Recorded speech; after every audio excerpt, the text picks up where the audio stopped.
Halo semuanya, perkenalkan nama saya Herbert Jonathan Kodong. Saya merupakan mahasiswa dari program studi Sistem Informasi di Universitas Kristen Pelita Harapan. Pada kesempatan kali ini, saya akan menjelaskan tentang poster saya yang berjudul Manajemen dan Perilaku Organisasi. Terdapat 7 poin pembahasan dalam poster ini. Yang pertama, saya akan menjelaskan tentang apa itu organizational behavior. Yang kedua, diversity in organization.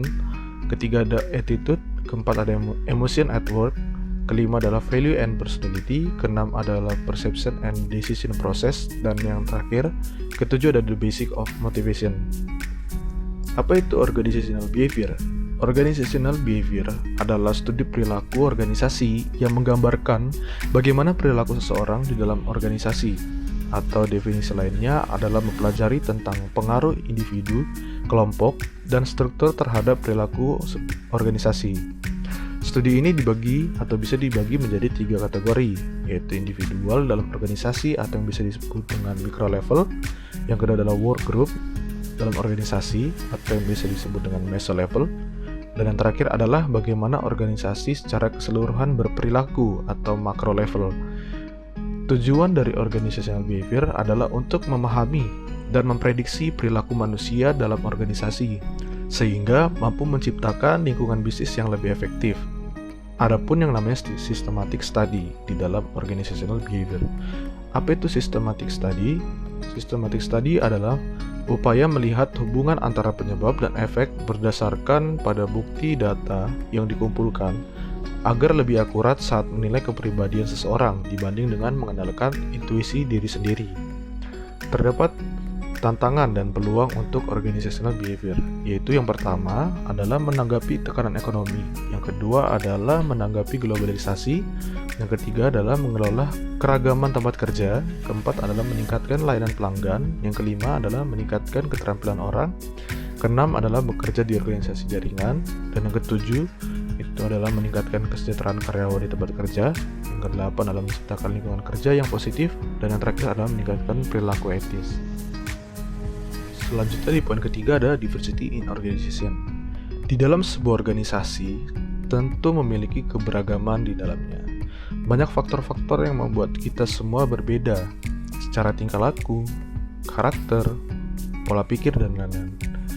Maka dari itu sangat penting untuk memahami tentang manajemen keanekaragaman, sehingga setiap orang di dalam organisasi lebih sadar dan peka terhadap perbedaan dan kebutuhan orang lain. Terdapat 2 tingkat keberagaman, yaitu yang pertama ada surface level diversity, yang kedua adalah deep level diversity. Surface level diversity yaitu keberagaman tingkat permukaan, yaitu bisa berupa perbedaan usia, ras, jenis kelamin, dan lain sebagainya. Sedangkan deep level diversity yaitu keberagaman tingkat dalam, berupa perbedaan kepribadian dan nilai. Selanjutnya ada attitude. Apa itu attitude? Attitude adalah pernyataan evaluatif baik menguntungkan ataupun tidak menguntungkan mengenai objek atau orang atau bahkan peristiwa. Di dalam sebuah organisasi, sikap dari seseorang sangat berpengaruh terhadap organisasi tersebut, apakah menguntungkan atau malah merugikan organisasi tersebut. Terdapat 3 komponen utama sikap, yaitu yang pertama ada kognitif atau sama dengan evaluation, yang kedua affection atau sama dengan feeling, dan yang ketiga adalah behavior atau sama dengan action. Ketiga komponen utama ini sangat berhubungan, sehingga nantinya akan menghasilkan atau membentuk sebuah sikap positif ataupun negatif dalam diri seseorang. Poin selanjutnya adalah emotion at work. Dalam poin ini ada 3 pembahasan, yang itu kita pertama akan mengetahui apa itu affect, yang kedua ada emosi, dan apa itu suasana hati. Dan apa perbedaannya antara emosi dan suasana hati? Pertama-tama ada affect. Affect didefinisikan sebagai berbagai perasaan yang dialami oleh seseorang. Affect dapat dialami dalam bentuk emosi atau suasana hati. Emosi dan mood atau suasana hati merupakan 2 hal yang berbeda. Emosi adalah reaksi yang ditunjukkan seseorang pada sesuatu, misalnya marah. Sementara suasana hati atau mood itu adalah perubahan emosi ketika seseorang kehilangan fokus pada suatu hal. Mari kita lihat lebih detailnya Perbedaan antara emosi dan suasana hati. Yang emosi, yang pertama biasanya durasinya sangat singkat, biasanya detik atau menit. Yang kedua, spesifik dan banyak sifatnya. Dan yang ketiga, biasanya disertai dengan ekspresi wajah yang berbeda. Yang terakhir adalah berorientasi pada tindakan. Sedangkan suasana hati, penyebabnya sering umum dan tidak jelas. Yang kedua, bertahan lebih lama dari emosi, biasanya berjam-jam atau bahkan bisa berhari-hari. Yang ketiga, lebih umum. Yang keempat adalah umumnya tidak ditunjukkan oleh ekspresi yang berbeda. Dan terakhir adalah kognitif di alam. Adapun pada umumnya, terdapat dua dasar suasana hati, yaitu suasana hati positif dan negatif. Suasana hati positif seperti contohnya kegembiraan dan antusiasme dan lain-lain. Sedangkan yang negatif seperti kegugupan, stres, dan kecemasan. Emosi dan suasana hati biasanya memiliki sumber. Berikut adalah beberapa sumber dari emosi dan suasana hati. Yang pertama ada personality, yang kedua ada stress, ketiga ada sleep, keempat ada age, dan kelima ada sex atau gender. Yang pertama personality. Nah, beberapa orang itu mengalami suasana hati tertentu dan emosi lebih sering dibandingkan dengan orang yang lain. Sedangkan stres merupakan salah satu sumber dari emosi dan suasana hati. Peningkatan stres itu dapat memperburuk suasana hati. Ketiga ada sleep atau tidur.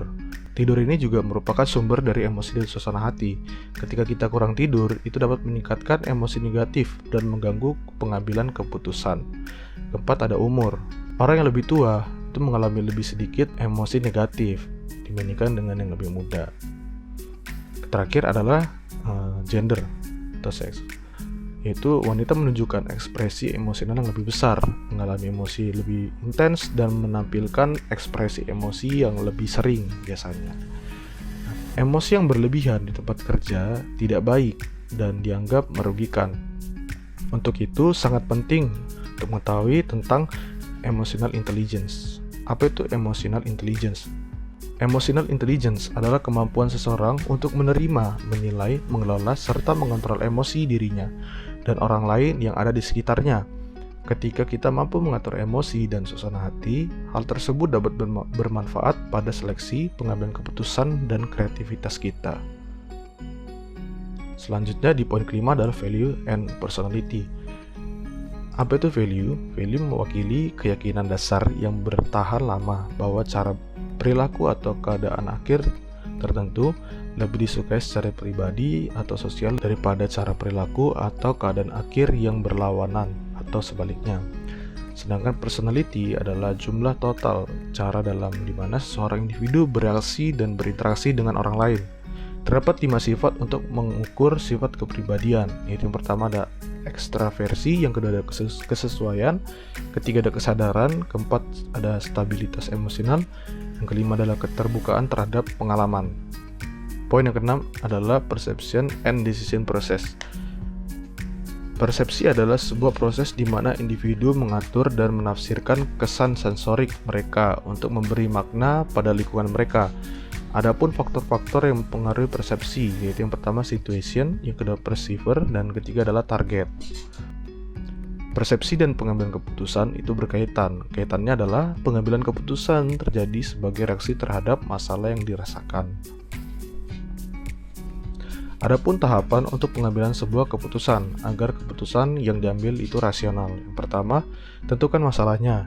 Yang kedua, identifikasi kriteria keputusan. Ketiga, alokasikan bobot pada kriteria. Keempat, kembangkan alternatif. Kelima, evaluasi alternatifnya. Dan yang terakhir adalah pilih alternatif yang terbaik.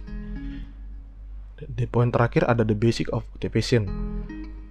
Motivasi adalah proses yang menjelaskan suatu intensitas, arah, dan ketekunan individu, upaya untuk mencapai tujuan organisasi. Intensitas merupakan jumlah upaya yang dilakukan untuk mencapai tujuan.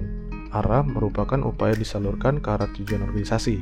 Dan kegigihan merupakan berapa lama upaya dipertahankan. Adapun teori motivasi kontemporer, yang pertama teori penentuan nasib sendiri, kedua ada teori penetapan tujuan, ketiga ada manajemen berdasarkan tujuan, keempat teori kemajuan Keempat ada teori kemanjuran diri, kelima adalah teori ekuitas, keenam adalah teori keadilan organisasi, dan tujuh adalah teori harapan. Demikian presentasi dari saya, kurang lebihnya mohon maaf. Akhir kata saya ucapkan terima kasih.